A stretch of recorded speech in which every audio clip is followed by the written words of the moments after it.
Hello friends, मैं Y के Sharma, retired from air force and again retired from state bank of India. एक बार फिर आपके सामने प्रस्तुत हूँ अपना एक नया वीडियो लेकर। वीडियो का विषय है कानून सबके लिए बराबर है या नहीं। ये विषय मैं कल लेने वाला था, लेकिन किसी वजह से ये टॉपिक मुझे छोड़ना पड़ा और आज फिर इस वीडियो के साथ में मैं आपके सामने प्रस्तुत हूँ। मुझे याद है 3 अक्टूबर 2021 को एक जबरदस्त घटना या दुर्घटना हुई, जिसमें गाड़ियों के एक काफिले ने किसानों को बुरी तरह रौंद दिया था, जिसमें 4 किसान ऑन द स्पॉट मौत के शिकार हुए थे। और उसके बाद प्रतिहिंसा में 4 और लोगों की मौत हुई, जिसमें एक मीडिया कर्मी भी शामिल थे। खैर, 3 तारीख की घटना के बाद पुलिस ने तहकीकात करनी शुरू की, पूछताछ की होगी, इन्वेस्टिगेशन की होगी, लोगों ने दबाव बनाया होगा। जो भी हो, 4 तारीख को एफआईआर दर्ज हुई, जिसमें आशीष मिश्रा टेनी, सन ऑफ श्री अजय मिश्रा टेनी, गृह राज्य मंत्री भारत सरकार एवं अन्य कुछ अज्ञात लोगों के नाम शामिल थे। 5 तारीख को एसआईटी का गठन किया गया। 6 तारीख को सुप्रीम कोर्ट ने स्वतः संज्ञान लिया और सुप्रीम कोर्ट की फटकार के बाद पुनः एक एसआईटी का गठन हुआ। 7 तारीख को श्री आशीष मिश्रा टेनी को समन किया गया पूछताछ के लिए, वो उपस्थित नहीं हुए। 8 तारीख को पुनः समन दिया गया, वो फिर भी उपस्थित नहीं हुए।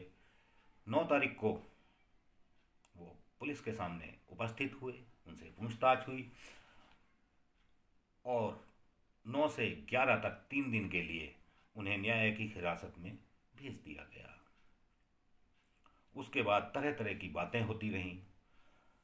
माननीय मंत्री महोदय लगातार कहते रहे कि मेरा बच्चा, मेरा बेटा उस समय तो कहीं और था, वो घटनास्थल पर उपलब्ध ही नहीं था, उसका नाम कैसे लिया गया, और यदि मेरा बेटा इस घटना में लिप्त पाया गया तो मैं अपने पद से त्याग पत्र दे दूंगा। उस एफआईआर में खुद अजय मिश्रा टेनी, गृह राज्य मंत्री, का भी नाम था। खैर, इन्वेस्टिगेशन चलती रही, सुप्रीम कोर्ट अपनी दखल देता रहा और दोबारा से उस प्रिलिमिनरी एफआईआर के बाद एक और एडिशनल एफआईआर हुई। उसमें एसआईटी ने यह माना कि अजय मिश्रा टेनी एवं आशीष मिश्रा टेनी एक षड्यंत्र के तहत इस घटना को अंजाम दिया गया।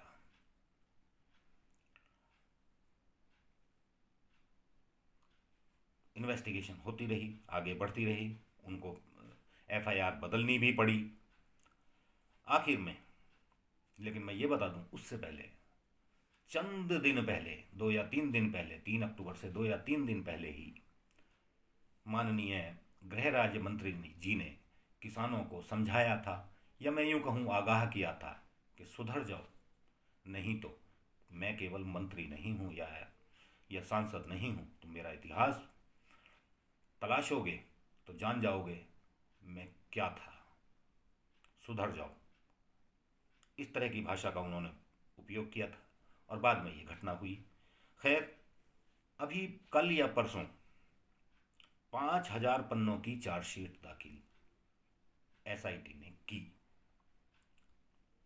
जिसमें माननीय मंत्री जी का नाम शामिल नहीं है। हालांकि विपक्ष और किसान लगातार ये मांग करते रहे कि जब तक गृह राज्य मंत्री माननीय टेनी जी को उनके पद से नहीं हटाया जाता, निष्पक्ष जांच एसआईटी कर ही नहीं सकती, क्योंकि ये सब कुछ जितने भी IPS all over the India होते हैं वो गृह राज्य मंत्री के अंदर में ही आते हैं और वो लोग ही जांच करते हैं, सीनियर ऑफिशियल्स।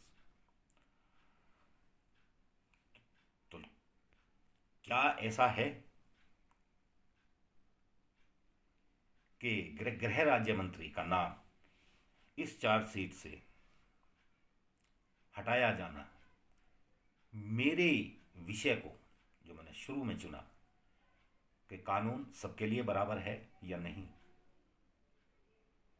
उचित ठहराता है? क्या कानून सबके लिए बराबर होता हुआ दिख रहा है, या कोई दबाव एसआईटी के ऊपर लगातार काम कर रहा था कि मंत्री महोदय को चार्जशीट में शामिल नहीं करना है? साथ में ये बता दूं कि प्रतिहिंसा में 4 लोग हताहत हुए थे, और जिन लोगों के नाम उस प्रतिहिंसा में शामिल किए गए, बल्कि परसों भी 2 लोग गिरफ्तार हुए, ये लखीमपुर खीरी की घटना थी, वो इरादतन हत्या के मामले उनके ऊपर चल रहे हैं और वो जेलों में बंद हैं। फ्रेंड्स, आप सोचना कि हमारे देश में ये किस तरह की न्याय व्यवस्था चल रही है, किस तरह का कानून चल रहा है। मैं सोचने पर विवश हूं। आप सोचिए, आप सुझाव दीजिए कि हमें ऐसे विषयों पे अपनी प्रतिक्रिया किस तरह की रखनी चाहिए। क्या हम इसमें कुछ कर सकते हैं या नहीं कर सकते हैं, या केवल एक दर्शक के रूप में, ऑडियंस के रूप में बैठे हुए जो हो रहा है हमारे इर्द गिर्द वो देखते रहें, या अपनी कुछ प्रतिक्रिया दें। इसी के साथ धन्यवाद।